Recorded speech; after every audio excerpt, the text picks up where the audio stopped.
बिस्मिल्लाहिर्रहमानिर्रहीम। अस्सलाम वालेकुम नाज़रीन। डिप्टी कमिश्नर फैसलाबाद मोहम्मद अली की हिदायत पर शहर भर में तजावज़ात के ख़िलाफ़ ऑपरेशन जारी है।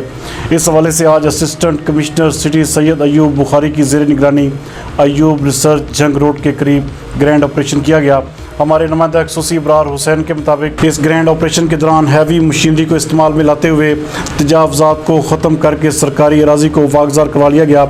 इस ऑपरेशन में police, civil defence, municipal corporation की टीमें शरीक थीं। इस मौके पर बात करते हुए सैयद अयूब बुखारी का कहना था कि सुप्रीम कोर्ट के अहकामात पर शहर भर से तजावज़ात का खात्मा किया जा रहा है और 2 अरब रुपए की सरकारी अराजी को कब्ज़ा माफिया से खाली करवा लिया गया है।